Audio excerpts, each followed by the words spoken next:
my big brother in a fraternity, he was one of the first employees at SpaceX. Oh, wow. Back then when Elon Musk pretty much just left PayPal Yeah. and found like SpaceX, right? Yeah. So, like back then I didn't even know who Elon Musk was, right? And my big brother was like, yeah, I just interviewed with Elon Musk. He asked me about if I dye my hair, and um, that was the first question that Elon Musk asked him, right? And I'm like, who's Yeah. Elon Musk? Hey, listeners, this is Alex, your host of EOA, Entrepreneurs of Asia. After more than a decade of venture building, bootstrapping, scaling, and now investing in Southeast Asia, EOA is a show that interviews founders, investors, and entrepreneurs who can share their hard-earned lessons and stories for the benefit of the Asia ecosystem and beyond. Today's episode will be of interest for people who are early on in their entrepreneurship journey, or for anyone interested getting into entrepreneurship.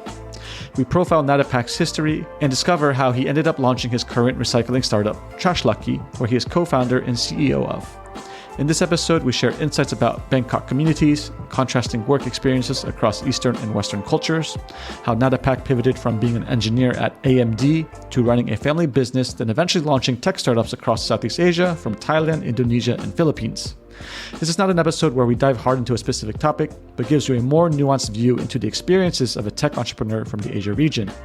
Whether you are from the region or abroad, there's definitely something worth learning here. Let's dive in and listen. All right, Nattapak, welcome to the show. Thank you, Alex. Thanks for having me. Yeah, for sure. So today we have with us Nattapak. I'm going to mess up your last name, so you got to help me with the pronunciation. Atichartakan. Atichartakan. Atichartakan. Okay. But yes. Okay, so I'll just give a brief bullet point background so people kind of know who you are. You studied at USC back in 2001. You were a design engineer at AMD, the semiconductor company. After that, you worked at Min Sen Machinery, which is a Thai machinery company in the infrastructure space for various industries. You did an MBA at INSEAD. After that, we worked together at Taxi Thailand around 2014. And later on, after Easy Taxi, you worked for Inspire Ventures, doing a company called Delivery in the logistics space. Then after that, you took a break, and now you launched in 2019 Trash Lucky. Yep, correct. Yep. So were you born in Bangkok? Yes, I was born and raised in Bangkok, Thailand. Which part of Bangkok? In Sukhumvit area. Sukhumvit. Okay, right in the heart of it then, huh? Yeah, so I think Levels Club is pretty famous. So yeah. My house is literally like past level. So you keep on going into the soy, and then my house is there. Which soy number is that? Soy 11. But soy 11 was much different than before. Yeah, because I was living in soy 13, right, at the Rock Internet office, right? Trendy building. Yeah, but by the time that you were here, I wasn't living there anymore. Yeah, of course, yeah. But so technically we're in the same neighborhood but different time periods. What was life good growing up in that area, or what was it like? Yeah, it was fine. It wasn't, again, like when I was little, it was more like just another neighborhood. I don't think it was until I was probably in college when it became kind of like the center of nightlife. Actually, maybe when I was in high school, that was when like the nightlife there's like scene starts happening in that soy. Yeah, well, my understanding was that a lot of Indian entrepreneurs actually invested in soy 11, right? So they own a lot of the property in there. What you're saying is from back in the day, Bangkok was a much quieter kind of town than it is now? Or what is the biggest change that you've kind of seen? If we talk about the city overall, there are changes. Like over the past 30, 40 years, of course, if you compare to the city of Jakarta, we have both subway and SkyTrains. So mass transit is getting better, slowly, but better than other cities in Southeast Asia. But we still have the same problem of air pollution, traffic, flooding. Those are always there, and I'm not sure what people will do about it. And also trash. Yeah, it's interesting. So you actually think that infrastructure is something that's actually developing and getting better. I feel like in Malaysia, I think that's maybe true in Vietnam, but I think locals will be a little bit more apprehensive about that. They still feel it's slow But every time I go back to Vietnam, the changes are very rapid. Malaysia feels well. Actually, no, that's not fair to say that nothing has changed. Recently, there's been a monorail. They call it the MRT, right? The Mass Rapid Transit, which has been put in place. But I guess if you're more in the rural areas, or if you're someone who doesn't have your own car, there are changes happening. I guess it's just harder to see when you're in the thick of it, right? Yep. Do you feel that when you're growing up to now, was there a sense of community in your neighborhood? Is that still kind of thing? And has like a lot of the communities in the city kind of lost that aspect, or was it never really there, do you think? I don't think it was ever there. It's just like very similar to any big city in the world, right? Like you don't really interact much with the guys next door, your neighbor next door. You're kind of just in your own bubble of your own home, your own family, and that's probably much different than if you're in the suburb. Now, the exception in the city is probably like a local, crowded, kind of like deprived community, where the sense of community is stronger because there are like 2,000 something of these communities within Bangkok, and each of these communities will have like their community leader, vice leader, etc. They would have volunteers for like different aspects. So one of them would be, for example, healthcare, and those are the people that kind of doing like the COVID check for people in the community and reporting to the government, the case is spreading in their community and whatnot. Yeah, that's a very interesting point. I would feel like big cities, depending on where you are. So I can't speak to every city around the world, but like New York a long time ago, if you're in the boroughs, I think they had stronger sense of community. Maybe I don't know about Manhattan, but I feel like there are pockets of community that exist where you would know your neighborhood and your people. Maybe that does change over time. as more foreign people move into the city or more rural people move in, and then kind of dilutes over time. But I guess what you're seeing now, especially with your current work with Trash Lucky, I guess you have to engage in more communities. Is this something you kind of discovered or you always knew about? I actually have to learn about this as my journey in Trash Lucky like progress, right? Like it's, I mean, like I knew that there were like community leaders. I knew that there were like low income communities across Bangkok, and they face like many challenges in their community, education, environment, so on and so forth. And I know that they have like community leaders and whatnot, but I never really like experienced. So yeah, like I mean, I when I was little, I knew that there were pockets of various communities across Bangkok, and I know that there's like community leaders, but I never actually went in and like talked to these community leaders, right? But Trash Lucky, because we deal with recyclables, and virtually everybody has trash, and the deprived community usually suffers most from like the waste problem, right? Like there's not proper management, and people are probably not that incentivized to sort through recyclables. So we thought that it's like would be like a good segment for us to tackle. And during that journey, that's when I actually had to learn more about the structure of the community and how they work with local MPs as well, member of parliament.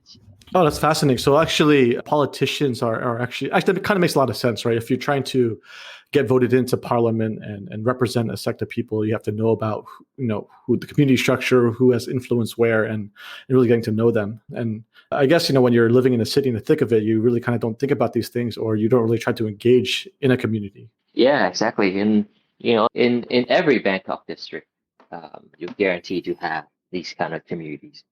So for the politicians, instead of knocking, like door to door in a single detached homes, they might as well just go into this condensed community, and then all of a sudden, right, they reach their community leaders, and convince them and, get their buy-in, then all of a sudden you have like 100, 200, 300, 500 votes. Yeah, people actually know about it through this one leader. And I guess that kind of makes sense. If anyone who's focused on building startups where community is kind of central, it's a very good information to know.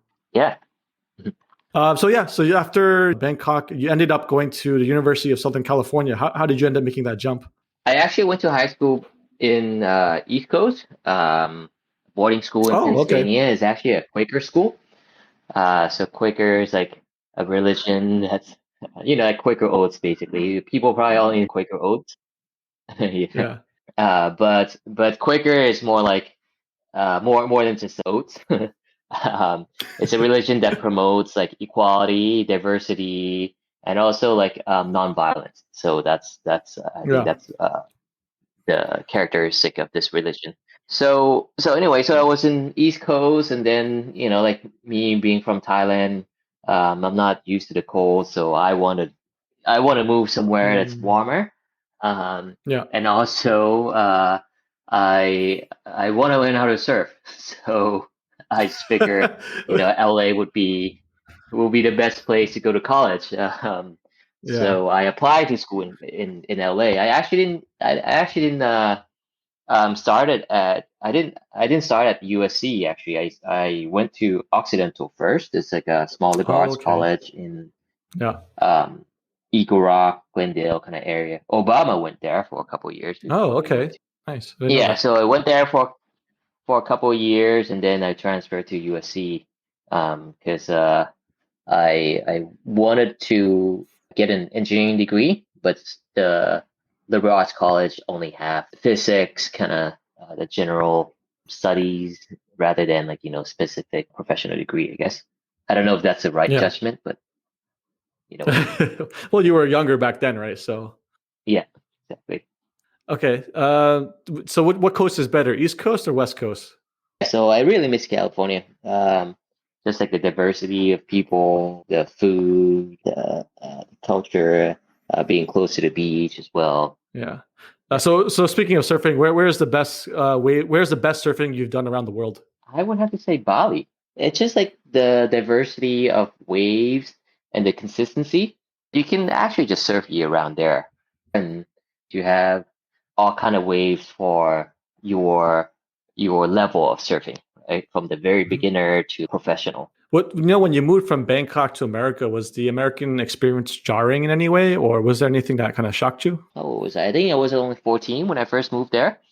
Yeah, very young. I was thinking, what's the difference between realize and recognize? I remember that, like thinking like they're the same word, there's the same thing, and I couldn't figure out like why they're two different words. That was kind of like how much English I knew back then. But of course, like I was I don't know, lucky or unlucky, but it worked out pretty well that when I went there, I was basically the only Thai.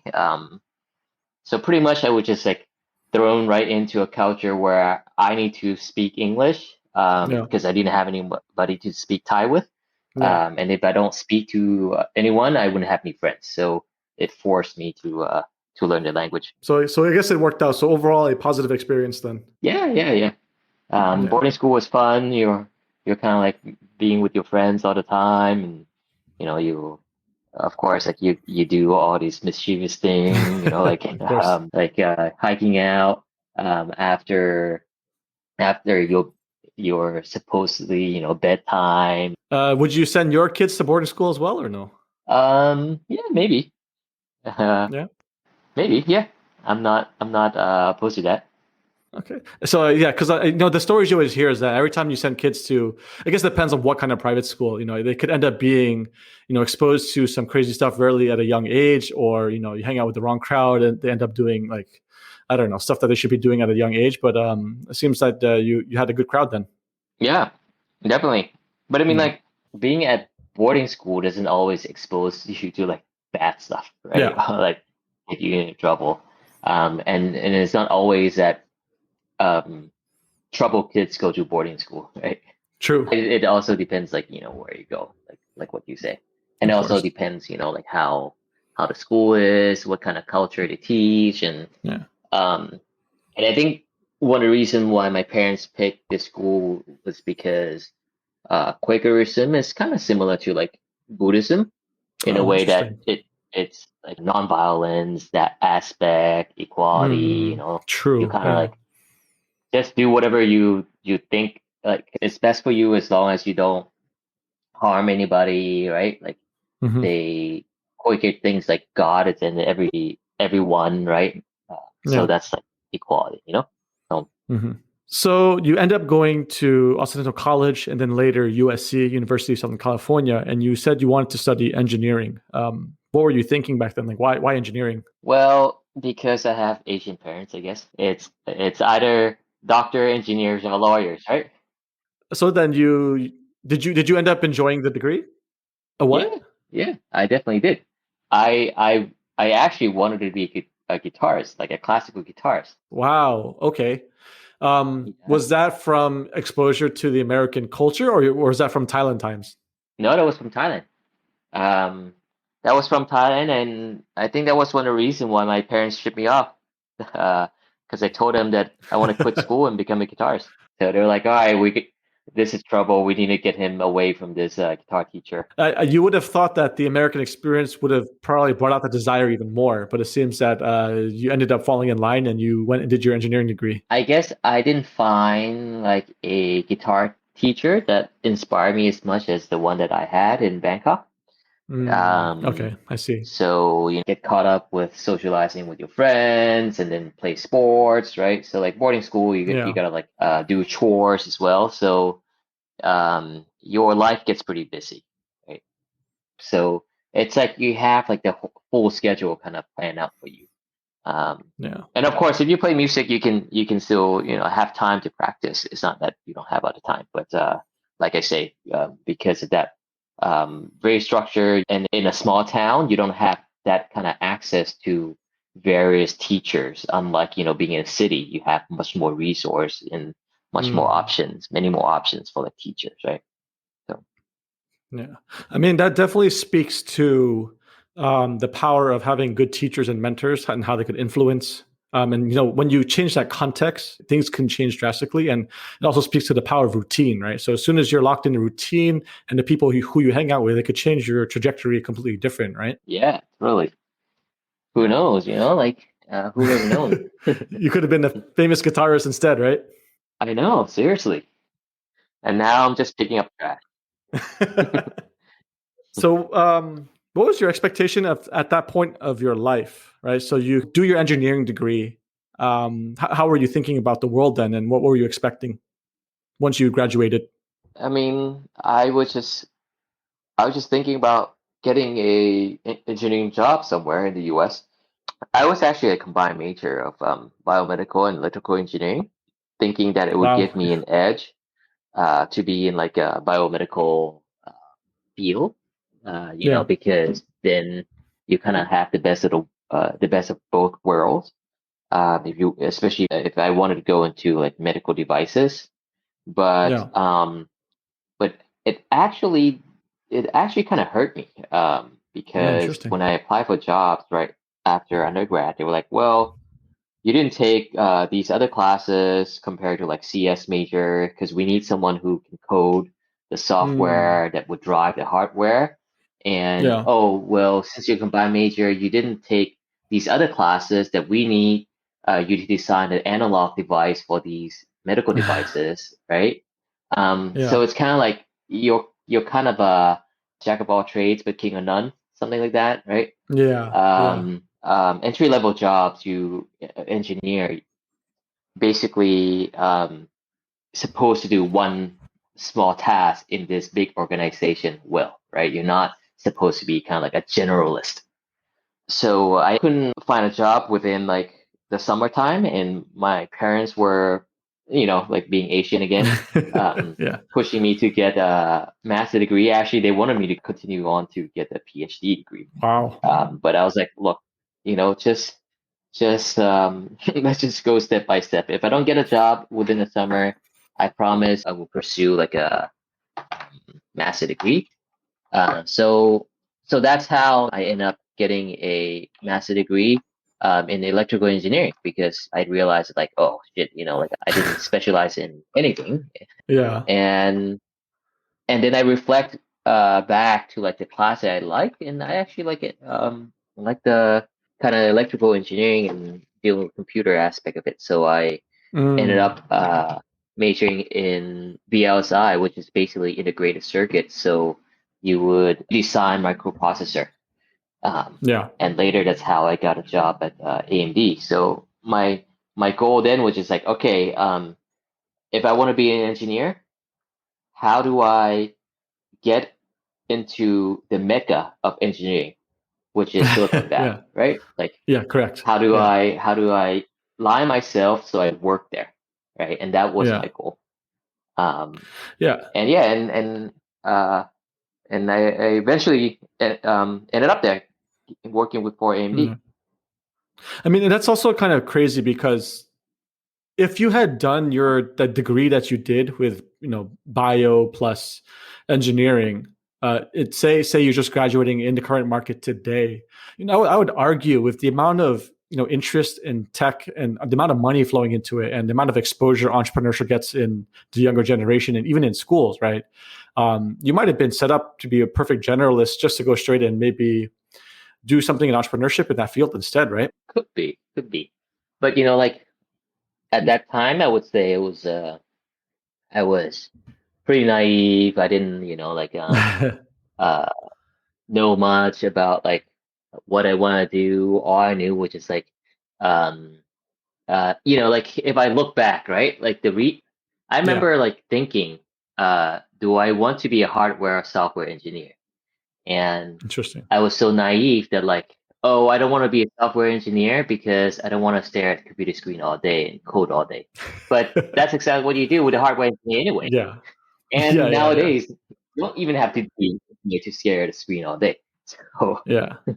so I think if I could have turned back time, I would have read a lot more books and like current news and like what's going on in the tech world, who's Mm, moving, who are like the entrepreneurs that moving and shaking things. My big brother in our fraternity, he was one of the first employees at SpaceX. oh wow. Back then when Elon Musk pretty much just left PayPal or yeah, like Yeah, and found like SpaceX, right? yeah. So like back then I didn't even know who Elon Musk was, right? And my big brother was like, yeah, I just interviewed with Elon Musk. He asked me about if I dye my hair, and um, that was the first question that Elon Musk asked him, right? And I'm like, who's Yeah, Elon Musk?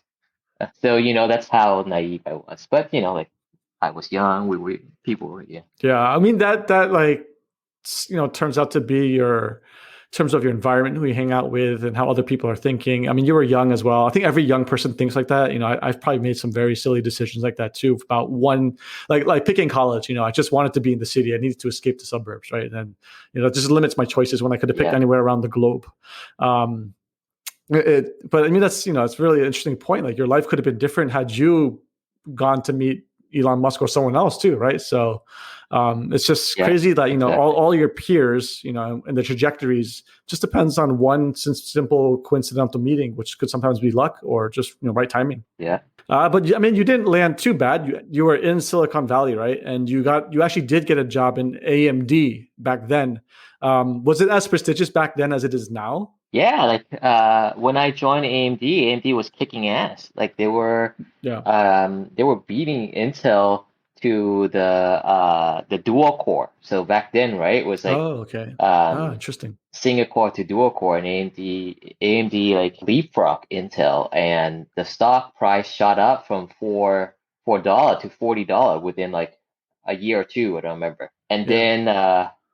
then and then after I joined, the, the next 4 years after I joined, AMD ended up like making series of missteps and ended up getting Mm, leapfrogged by Intel like Intel. multiple times. Yeah, and then the stock went back to $4 when I left. Yeah. Yeah, So, yeah. That was such an interesting time back then. And I like this part of your experience because we always hear about modern tech companies and software and SaaS and just the unbundling of mobile. But like essentially, the Silicon Valley was built off the backs of semiconductors, right? The first VCs were investing in companies like AMD and Sequoia, right? They kind of were born out of that. Selling from semiconductors and so forth, and it's not as hot and sexy as it is today to do semiconductors, but I feel like we're entering a new cycle where the latest kind of processes are taking things to the next level, and it's we're seeing the resurgence of AMD, right? So when you left, it was back down to $4.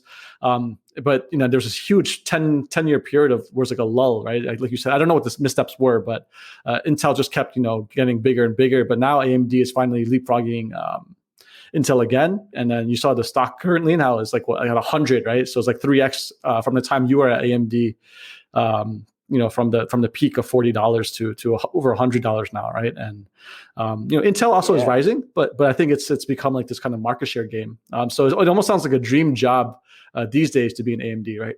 yeah, I think like no one could have foresaw that time Yeah, period, right? And at yeah, that time period, a lot of people of AMD were leaving to other hardware startups as well, and also Apple. Apple were yeah. recruiting people like heavily because it was when like Okay. they were coming out with iPhones, right? Like that was like the first Yeah. generation iPhone. So um, even Hmm. like I think after a year or two at AMD, uh, I was recruited to go to Apple, but like Oh, I was too naive, and I was like, I'm happy here. Why would I change job, right? So you know, Nattapak, you could have yeah. been a crazy millionaire. So back then, what was the culture of AMD like? When I first went there, I think it was like the one of the glory times of AMD, right? Yeah. Because like they were Hmm. up on top, and like I think with Intel and AMD, it's kind of like when to cycle, right? Like Yeah. whoever comes up with the best semiconductor in terms of speed, in terms of power saving, in terms of performance, will Yeah. win like the market, right? Correct. Because then they get to set the price as well, because they just Yep. have like the better technology that the other guys cannot compete against. When I was there at the beginning, we had like team outings, not like crazy outings that you would see at I don't know nowadays in many tech companies. Nothing like a WeWork, to compare. Um, Yeah. but I've learned a lot from like those early days, just working with like the brightest engineers there. Like it taught me a lot about just figure it out. Like whatever you don't know, just figure it out. Yeah. Because what we were doing back then, like no one had done it before. Like the Yeah. world didn't have dual core microprocessor. The world didn't have a quad core processor. Nobody knows how to Yeah. do it. You just have to go figure it out and do it. I remember we were kind of paired up with like so like the new grads, right, would be paired up with like a team leader or Yeah. something like that. When I was stuck on some problem, I would go to team leader and ask like, hey, for help, how do you do this? And like first couple times, it only took like maybe 2 or 3 times for me to realize actually like he doesn't know it either. Like what he does is he would just go and read up about on like the internal kind of documents, right? So basically the process was like think about where you can find information of similar problems, so you can research and adapt to solve your current problem, right? So I was watching Yeah. that, literally sitting right next to him, looking at his computer screen, doing that. So I was like, oh Yeah. my God, actually, like it's all about analytical thinking and all about taking the initiative to solve the problem, Yeah. not just like, hey, I don't know how to do this. Let's go ask for someone more experienced or someone more seniors, thinking that they have the solution in hand already. And of course, Yeah. like sometimes they do, right? But like many Yeah. Of times, course. like Yeah. I say, like they actually don't, but they know how Yeah. to solve the problem. And that's like the critical thinking that I learned from like working at AMD in the Silicon Valley. That's an amazing anecdote, right? There's kind of two things I kind of hear from that. The first one is you're literally watching the process of what drives Moore's law, right? Which is the transistors on a chip doubles every 2 years. And the process is that no one knows, right? So essentially what they're doing is just building Yeah. on the shoulders of each other, looking backwards, being analytical. And it's like, how do we fit more transistors on this? And it's insane to see the results of the Moore's laws in process. Like just the compute power just gets insanely bigger every single year, and what we can do with that and how that manifests into the real world, it's crazy. And you're part of that. I think that's amazing. Um, I guess the second thing is, I guess, is that the most critical thing you learned from AMD? You definitely. That's definitely like Yeah, one of the most important lessons that I learned from there. yeah, It's just like, yeah, don't think that you don't have ability to solve problems just because you've never done it before. Just, yeah, go do some research, go find information, take that initiative, take different approach and try it, and then eventually you'll figure it out. yeah. I mean, it's like almost the ethos of, but it seems like that's what you described was this whole kind of engine that what makes Silicon Valley work really well. Yeah, ask the right question, take the right Yeah, approach, and break problem down into smaller pieces, and build it back up yeah. to something big.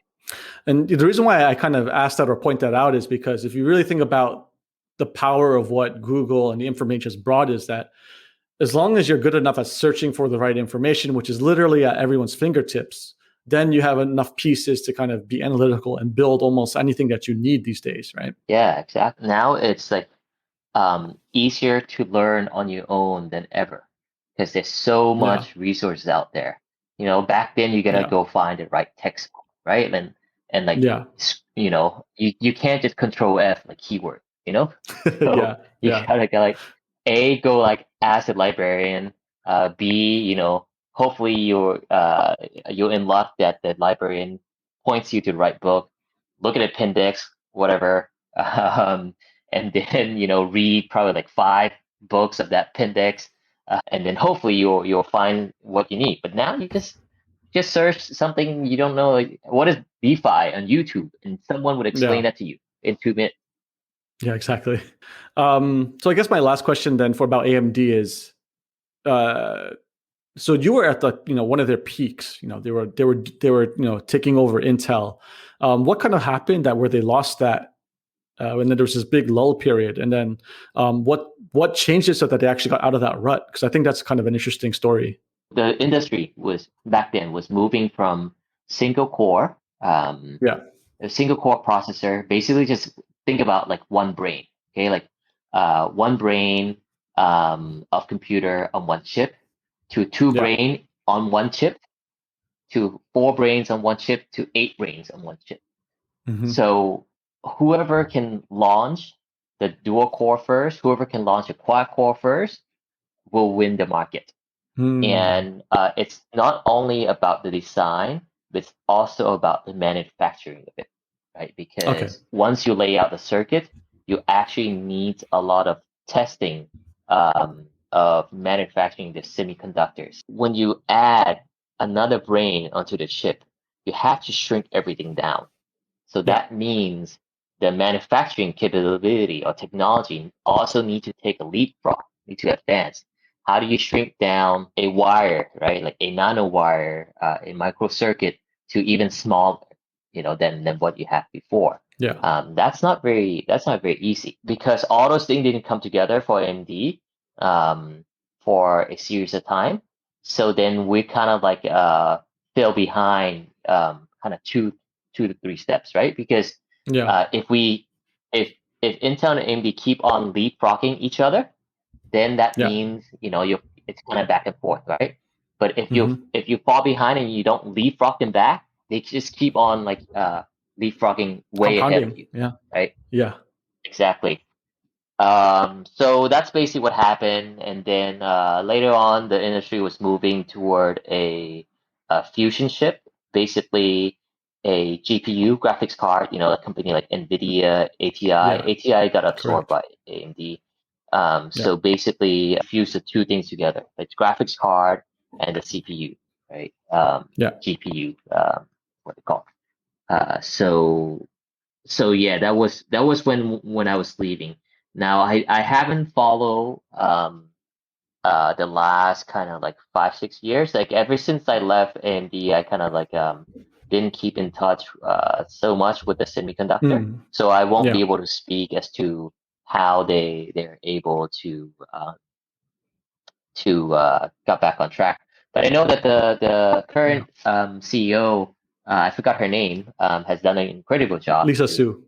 yeah, exactly. Yeah, I think exactly that. I'm not sure. I think what you're saying is exactly correct. Is that she must have fixed the innovation cycle. It's crazy to think that a few missteps, mismanagement of supply chain, or getting the wrong component of technology wrong in this space causes like a decade cycle, which is so dangerous, right? Then you kind of lose your step, and it Yeah. took that much time and the right person to kind of change the culture and innovation cycle, get back on track, where they're kind of leaping frog back, in crazy bounds now. And Intel looks like the one that they're going to get left behind now. Sorry, just one last point. Marketing also play like a key factor there too. Because True. like back when I was there, AMD really focused on the server segment of the market, right? Okay. Okay. But then once the BlackBerry comes out, the handheld, like very like small chip, starting to take over the market as well. Not just Yeah. the microprocessor for server, laptop, desktop, right? But now like Yeah. the ARM technology, right? That what SoftBank like bought I don't know how many years ago, right? Yeah. So that was when like the handheld chip, very mobile chip, it started taking over the semiconductor market trend as well, right? Like a company Yeah. like Qualcomm, and also Apple like later, which follows, like the kind of that handheld trend, right? Like Yeah. with iPhone, and AMD was kind of left out of that handheld devices. And I think I don't know. Mm. I again I didn't follow the recent past 5, 6 years, but I think that combination of GPU or graphics card and CPU gave the chip, the semiconductor, much more power to run like server for Bitcoin, something like that. Maybe they read the Yeah. market well and got Correct. back on track with that. I don't know. I You mean, can because double check. because I was building PCs, I know a little bit from the consumer side, and primarily the biggest jump in leapfrog was CPU. They've figured out a way to do just crazy multi-core, much better than the thread counts on the CPU, which just allows them to do more compute power. I guess I'm not sure the exact technical aspects of threading, right? But they could do more threads than Intel. And they've managed to keep up with the core counts. But I think the dominance is just taking over in terms of CPU. Graphics cards, they haven't taken over, but they have very comparable products, so they can get market share there. And now I think because of their CPUs, now they're starting to take onto the mobile market share, which where they lost out for the past decade, they're catching up now. So I think it's looking like a bright future, and Intel just wasn't able to keep up with their innovation cycle, essentially. At least that's my take from the consumer side. So I built my last computer with an AMD processor and not an Intel processor, given value bang for buck, right? If I want more processing for lower costs, AMD made way more sense. So I mean, yeah, that's maybe just an insight from the Nice. consumer side. Yeah. Cool. My boss Cool. would be very disappointed if I can't speak about AMD like today. Yeah. And then why did you want to leave then? And then you left Silicon Valley even, right? So what happened?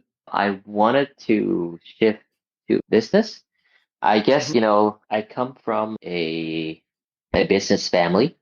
So Yeah. my grandpa is a Chinese immigrant moving to Thailand, escaping the civil war in China. So he escaped to Thailand and then he formed like a business of trading machineries. So he saw like Mm. the market, that he saw the shift in mechanization, Yeah. from farmers using water buffaloes to plow the field It's to amazing. a small single engine, Yeah. to plow the field, right? Yeah. So basically like a in Thai they call kwai, like, which is like a metal. Literal translation is like metal water buffalo, but basically like like Okay. a robot buffalo, Yeah. basically like engine, Yeah. Yeah. Yeah. right? Okay. Okay. So because of that foresight, he was able to become like the exclusive distributor for Mm. Kubota. And basically that was like the glory days of the family business as well, because you'll basically just have Yeah. like, um, the whole market, this brand new market, the shift in mechanization for Thailand, right? Yeah. Um, but of course, like being just a distributor doesn't last long, because the brand owner eventually would come in and take the market away from you. So that's kind of like what happened I to the see. family business. But regardless, my grandpa has always been like the patriarch of the family, Yeah. and always been like an inspiration, right? Like this guy who escaped um, the civil war of China, came to Thailand on basically fresh on the boat, right? FOB, Yeah. um, Yeah. with really nothing. And I remember him telling me about like the first time he got to Thailand and saw ice. He didn't understand why it was cold, because steam was coming up, right? Because he's like Yeah. associate steam with hot tea. Like why is this? It's giving up steam, but it's cold, right? Yeah. So that's how fresh a boat he was. But end up being able to build like a big business that still lasts to today. It's I think Yeah. almost 70 years now, 65 years, something like that. So that has always been an inspiration. After working as an engineer for 4 something years, I kind of could see like my whole life already, right? Like, okay, I'm Yeah. gonna Yeah. be moving from entry level engineer to like a junior engineer to senior engineer to project leader to team leader to whatever, Mm, right? um, yeah. if you go on to technical track, or if eventually you can move to like the marketing side of things, then maybe uh, you switch track. I don't know, right? But it's Hmm. pretty, I don't know, like a standard routine. Yeah. And I kind of want to shift more into business and try out the entrepreneur side of things. Um, Hmm. like based on the inspiration that I had from my grandpa. So that's why I decided to leave AMD in an engineering job, and went to work for family business for a couple of years, Vincent Machineries in Thailand. I think what you did was really amazing because you had an opportunity to kind of, get the training wheels and do business. Why choose your family business versus you, especially coming from Silicon Valley? Why weren't you gung ho and tried to start your own business then? Well, because I felt like uh, I need to recompense. Is that the right word? Like give back Mm. to the family business at Okay. some point Yeah. in my life, because like without that company able to generate income for the family, I probably wouldn't have the opportunity to go study in the US, and True. um, having the life that I did when I was young, and able to eventually get an engineering job there. Yeah. So it has always been in the back of my mind that like at some point in my life, I should go work for the family business. At the very Yeah. least, I will become a much more well-informed shareholder in the future, Yeah. True. right? True. That makes Uh, sense. so so that's what I did. I mean, with that kind of experience, is there any way for this kind of business model, especially knowing what you know now as a seasoned entrepreneur, building companies for quite many years now, and also working family business, working in big corporate? Is there any way for this business type of family business, especially in distribution, that they could innovate with technology and somehow escape that problem with the brand owners coming in and then keep growing the business? Yeah, I definitely think so. The most difficult part is um, dealing with essentially the family and the shareholder themselves, right? Because Okay, the typical um, problem family the business. thing about Yeah, exactly the thing about family business, many family business, or I would say maybe most family business, when it gets passed on from generation to generation, yeah, um, the shares gets divided up like either mm, equally, yeah, or no one essentially has like the majority, yeah, is a majority shareholder. So then like it's very very difficult to get an agreement. yeah, um, and a lot of times people can't or let's not say can't. A lot of time Yeah. people may not be good at wearing different hats between being a family member, being a shareholder, being a board of directors, or being a uh, being a staff. Let's just say that, right? Yeah. So that adds another complexity um, to the equation. So you can't if you can't uh, have that right structure that separate kind of like family from shareholder to working team, then it's very hard to get everyone together and move in the right direction, right? Yeah, correct. Yeah, and I think the one structure that I saw that worked really well is that where there's only one heir, and then he controls all the power, and it's his job to make sure everyone else has a good life. But at the same time, if there's a lot of people to split amongst, then it also causes a lot of friction, and it gets very messy. So yeah, it's definitely a very big challenge, I think, which I think we're still seeing a lot of these family businesses kind of go through this transition today. Yeah. But yeah, like I agree that there are definitely a lot of a lot of opportunity for traditional family business to innovate. I Yeah, think the challenge is how to rally everyone together um, when you're not the patriarch, right? Because everyone was so used to yeah, listening to patriarch. Patriarch say mm. my way or highway, and he has the right to do so because he actually built that company. Yeah, And then now, like how do people in my generation convince people in the previous generation, which is my grandpa's kids, right? Like to yeah, do things when they say, well, I actually grew up with that company when your grandpa built it. Like, yeah. I know what he wants, and you don't know what he Mm. wants. Things like I that. see what you mean. Yeah, yeah, yeah. Which is interesting though, because you worked there for quite a few years, and then you even rose to the rank as the president. Um, I mean, I'm assuming you were successful; otherwise, you wouldn't have reached to the president level. And even still, that's not enough moral authority to take control across the family. Then, huh?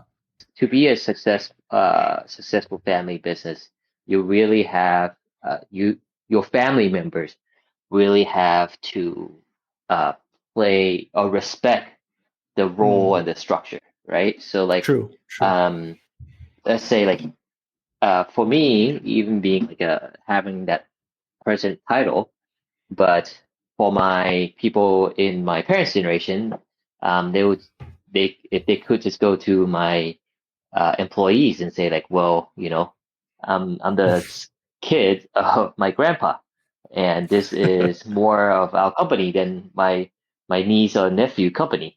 Yeah. Then they can give a direct order to people and kind of, let's just say, like overturn the decision that people of my generation makes. Right? That's like a common problem of family business, right? It sounds like a Korean drama, man. Well, I had six aunties at my boss, so that's Fair, why. fair enough. Yeah. So is that what drove you to business school? Were you thinking about trying to solve this, or you thought you weren't equipped enough, or why go to business school? You went to INSEAD in I 2013.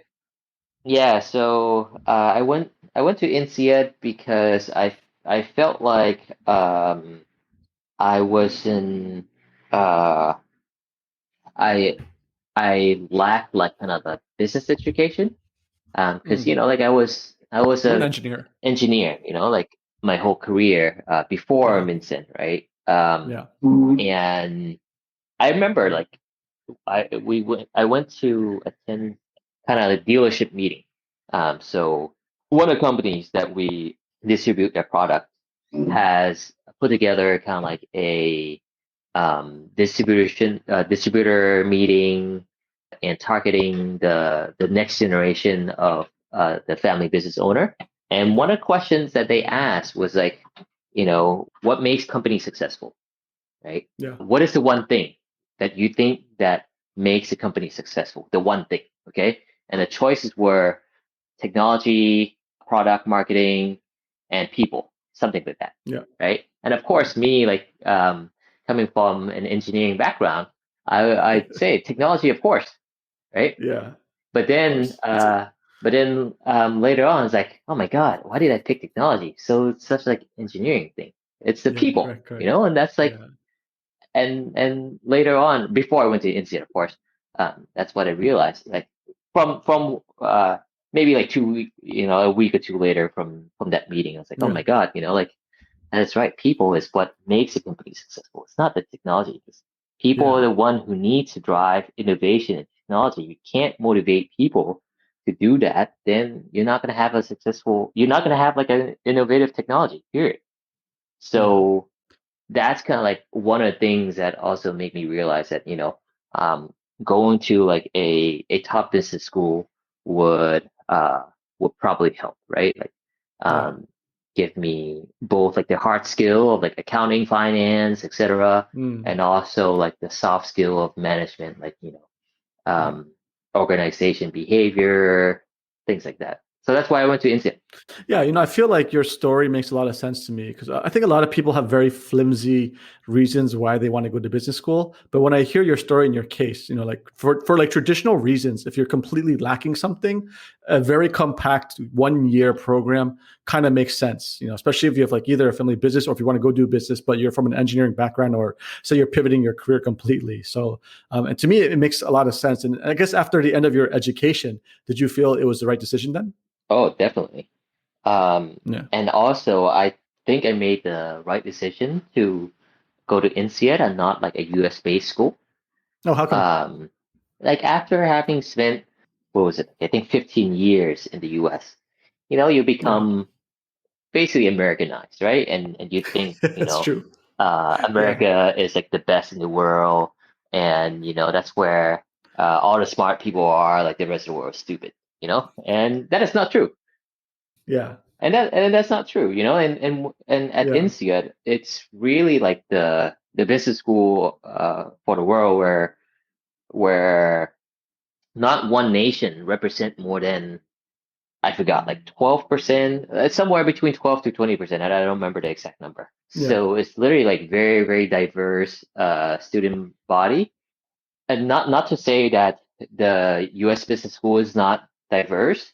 Top U.S. business school are diverse as well. But like in the U.S. culture, you would know that like you kind of have international school crowds and then the U.S. students, and of course, they like interact some, but it's not like like a very tight bond. But Yeah. when you're at INSEAD, since you don't have that um, a majority nation, you end up having to bond, right, like, with um, people from so many nations, and then you realize, oh my God, like smart people are everywhere from every nation, Mm. and then you ended up expanding your network like globally. Like Yeah. after incident, I can confidently say that like now, if I go into any major city in the world, I know someone that I have hung out with and travel with, Mm. like during the weekends at INSEAD. Yeah. I think that's a pretty strong case where if you're doing it for very strong traditional reasons, where, if you don't have that immediate skill set, that kind of makes sense, like your case. And I guess the other case that makes sense too is if you pick the right program, it can completely change your context. And I think people's behaviors and mindsets are often stuck. Like, yeah, like you said, if you just went to an American-based system, you probably wouldn't have changed much, but it's something that contrasts and is very jarring. It kind of opens horizons. And I think sometimes people need that shock to go beyond it. And it sounds like another decent reason. Because typically coming from startups and doing things yourself, most cases, MBAs are not really necessary. And that's why I'm usually critical of them. But, I think in your case, they made a lot of sense. Let's just say this: I don't think I would have landed a job at Easy Taxi if Yeah, not for the INSEAD degree. I don't think Rocket would have been like, yes, let's hire like this semiconductor yeah, engineer to true. run Thailand. Well, that was like when Rocco was really ramping up and the reputation was still quite decent. And, Lazada's Zalora were doing well. They talent was hard to get, so they might have hired you. But I think it definitely, that kind of MBA profile definitely puts a preference for who they like to hire. So maybe you're right. Then how did you actually how did you get hired for Easy Taxi? How were you introduced? So I think I went to like some network event and met Mm, with this guy named Sid, who is like uh Thai American, I guess. okay. So he looks Thai, but he's kind of grew up in the U.S. and I came back to Bangkok. and work in a company that developed apps. And because of that nature of work, developing apps, of course, he needs to be a little bit plugged in into the startup community. And Yeah. he knew Felipe, who was the country manager of Taxi. And then Sid introduced me to Felipe, and that's how like the interview at EC Taxi started, and then Felipe basically hired me in as the COO. And back then, if people don't know, for like most people might not know Easy Taxi, but essentially it was the one of the largest ride-hailing taxi apps in the world back then, and especially in the region too. We were competing against Grab and Uber. And for you then, how bad was it competing with Grab and Uber back then? I think you would also know that we have a lot less funding than our Yeah, competitors, right? yeah. Um, I actually met with Anthony Tan afterward, Oh and yeah. I told him because he asked me like, "Hey, how was it? You know, like competing?" I was like, "Are you kidding me? You know what I feel like? I feel like, you know, I'm like fighting Grab like bare fists and naked when Grab has like machine guns and tanks. You know, that's how like Yeah. underfunded we were." And he just laughed, right? Because back in the days, right? Like yeah, we were in 71 countries, 170 something cities, Yep. and then Grab had what, only 5 countries, three to five Yep. countries back then. So, Yep. They and I focused. think we raised exactly. We raised probably like similar amount of money, but if you divide it all up, right, we have. Yeah. Yeah. Yeah. I remember calculating once, and I think like 40 times less funding in Correct. Thailand, in Yes. Bangkok, than Grab, something like that. So, Yeah. you know, um, when the war was like all about subsidy and discount, bonus the driver, discount for the passenger to get transaction, there's Yeah. it's very hard to compete with someone with a very big wallet. Yeah, I mean, at least you got to speak to Anthony. He till this day he refused to add me on LinkedIn, but I just gave up. I don't care at this point. It was very bitter in Vietnam. I know. We like had spies and copying mechanics and campaigns. It was completely cutthroat. And with Uber coming in, it was just worse because the product was way superior. So like their product just did all the heavy lifting. And of course, they had the sexy branding from US, and of course, way more funding than anyone else. It was just a slaughter, right? Yeah, But at the end of the day, I think it was trial by fire, and I think we learned a lot and we grew a lot from that. Okay. you're right, and Yeah. yeah, to me it was a good experience. Then why did you end up leaving Easy Taxi? Because you left pretty like after about a year, right? You were there, then you kind of left. I mean, I know it was very hard to keep up and compete. What did you end up seeing or thinking at the time? Well, at that point, right, Global was like, okay, no more subsidy, no more Yeah, bonusing a driver, and no more discount for passengers. So Asia, yeah, go survive on your own and make yourself profitable in a year. yeah, Like yeah, when you're yeah, in the middle of like a subsidy war, and like you're trying to buy the market, and your yeah, competitor just showering your driver with more bonuses. There's no and passenger with more discount. There's no way that we will win this war. yeah.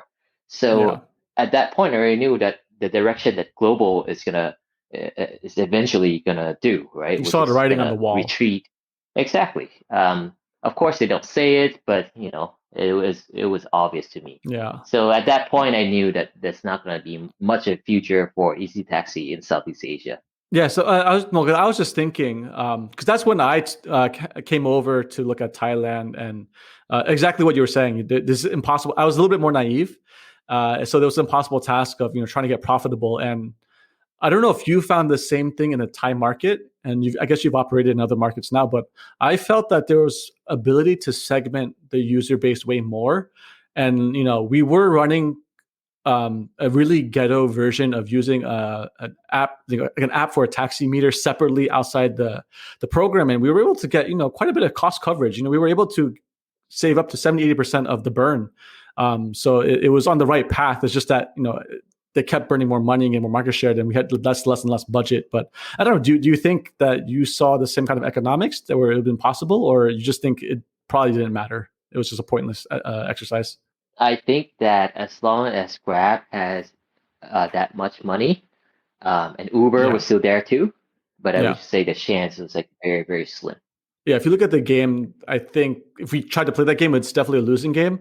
But I guess the only other thing is that you could even see it today. Now that Grab has a monopoly, try to get good customer service. It's quite hard. I mean, it's not terrible, but it's not really great either. It's not always the best experience where they just try to throw a discount voucher at you every time you have a bad experience because they have so much funding.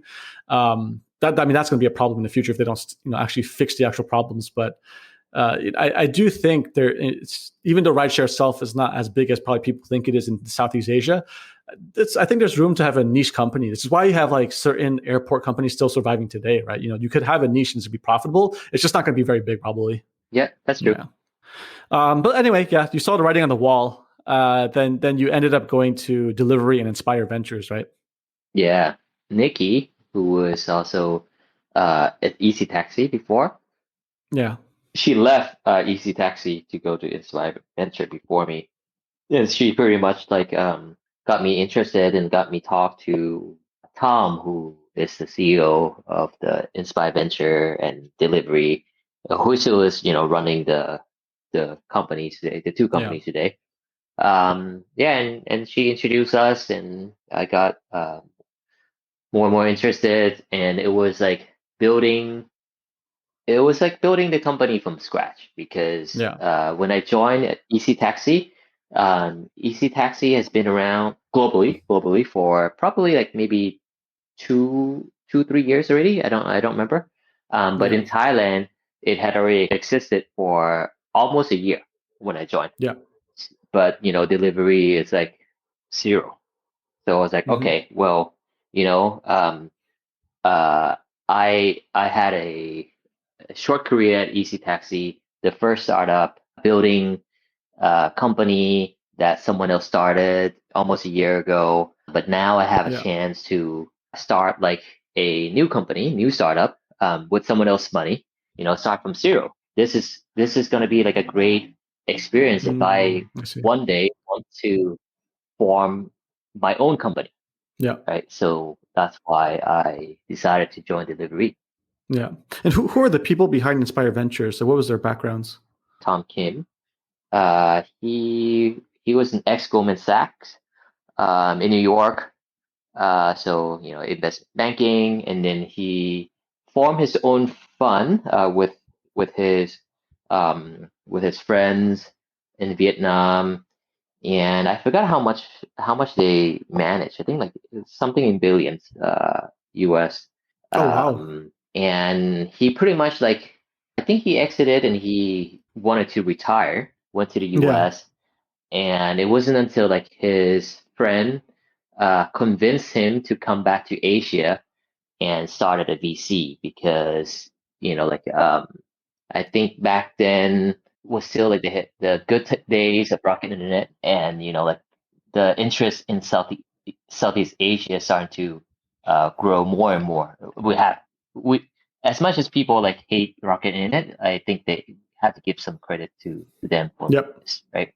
Yeah. So Tom took a look and become interested, and so he moved out US and back to Southeast Asia and started a VC called Inspire Ventures. Started to make some investments, and later on thinking that it had become a seller's market, that like startups were getting his VC Inspire Ventures kept on getting beat on the deals like very last minute, Mm, and he didn't think it would have been a good price for him to pay higher, right? To get into yeah. those deals. So then he and the partners think that maybe because of this sellers market, we might as well just incubate and build a startup ourselves. And so they Yeah. decided to build. And how do you think that venture builder model works out now? Do you think it's like how are they doing performance wise? Do they have any material exits on their horizon soon, or do you think it's a model that kind of doesn't work as well as much anymore? Because there's a few other guys who've tried to do it in the region, like the Hype guys from the Airbnb guys, right? They did a venture model, which I hear they're kind of pivoting to something else. Do you think it's too hard to do this model, or do you think it just needs more time? I think having like I think like back then people, and maybe even now, people were just Yeah, copying like um rocket internet kind of model. Like, yeah, a lot of people say that like, hey, rocket internet sucks, but like a lot of like models really came from that, right? Essentially, that's what true. Rocket were doing. Finding like a ex-consultant, give him a lot of responsibility and freedom to run his own company, Yep. a lot of cash to operate, but still like giving very small percentage, like maybe like 1 to 2% of the company. Yeah, Now, I think that's where it's kind of difficult because it's not fair to call them founders, but Rocket Internet like to use that title, right? Like yeah. they True, true. they hire people in to build a company, but they call them founders when that's not true. But anyway, Yeah, the let's just say the country manager that they hired that they call yeah, founder, um, yeah, having them own like 2 or 3% maximum doesn't give them that much incentive to like really see this out for long term. no, Like correct. you're gonna build like a successful company. You really need 5 to 10 years, I would think, to build like great companies. And you're in it for a long run. If you own like 2 or 3%, especially if things get tough and doesn't go well, you're probably just gonna look for some other opportunities, especially like Yeah, if the startup that you were building were well funded and have like enough money to do marketing and build visibility, then you're yeah, gonna become more well known in that market, or at least like the startup, the next VC, the next incubator, whatever, will probably approach this guy, right? yeah, I think that's one thing, one downside about this structure where yeah, the MD doesn't get that much share. yeah. And is that the same kind of model or structure that Inspire Ventures kind of went for when they were losing out on the deals when they did it? Was it similar to Rocket, where there wasn't enough equity on the table for the quote unquote Um, founder? no, when they were losing out on deals, they were just doing like traditional VC. Uh-huh. They weren't building startups back then. And then when they pivoted, though, did they copy the same structure as Rocket? Yeah, yeah, Okay, so that was probably one of some of the flaws, possibility in this execution of the venture builder model, I guess, for the region. yeah, could be, yeah. But I mean, they exited. They exited some companies. Oh, they did. Okay, so which probably means yeah, it's a question of the quantum and how much money they made, and do they think it was worth it? I guess at the end of the day. Um, so I guess that's up for them to tell the story, and people for someone else to judge. Well, I think the company that they exit though, it's a different structure. It's a Okay. JV. It's a JV model. So they had Mm, a company from the UK that built like a kind of a child safe online ad yeah. platform, Yeah. uh, wanting to expand to Southeast Asia, and Inspire Venture pretty much like dealt like a JV deal, and that worked out Yeah. pretty good for them, and they were able to exit that deal. Okay. So I guess there is some potential hope for this kind of model if you can structure the right deals at the end of the day. Yeah. So you left Easy Taxi and you joined Inspire Ventures, which for the main project that you were building from scratch was called Delivery. A delivery essentially now is a logistics company for all intents and purposes, right? Last mile, mid mile, first mile. They kind of do all kinds of delivery, and they operate in Thailand, Indonesia, and Philippines, right? Yep. So yeah, they're like a truck booking app, pretty much. Truck booking apps. So they also have on demand or scheduled. Yeah, exactly. Hey, listeners, I hope you enjoyed listening to part 1 of Nattapak's journey. Stay tuned for part 2 next week. If you enjoyed the content or learned something new, please share this with your friends and family who would benefit and give us a review on your podcasting platform of choice. So what did we learn today? I hope if you're not from the region, you got some insights on Bangkok and communities. For those who are not familiar with Bangkok, Sukhumvit is the largest boulevard that cuts across Bangkok, and Asoy is a small alley off the main road. I think Nattapak benefited early on by having the privilege to live and study abroad at a young age to break him out of the only context he knew. It is often a very important aspect of personal growth and typically of any entrepreneur's journey where one has to dive into new contexts to achieve this learning and growth to solve harder and harder problems. It's almost ironic, but Nattapak also learned a hugely important lesson at AMD about experts not really knowing how to do things, but having the ability to solve the unknown problems to make progress regardless. This is another key facet to building successful startups. I hope that if you're considering entrepreneurship or are already on the journey, that Nattapak's story shows that there's no one direct path to it. Each experience he learned from and kept building the muscles that allowed him to eventually be successful in launching ventures across Southeast Asia. Maybe you can take some time out of your busy day to reflect what experiences have contributed to your own journey as well. Stay tuned for part 2, where Nattapak shares an amazing question that will help guide many of your life choices and the most important lesson he learned thus far. See you back here for next week's episode. EOA out.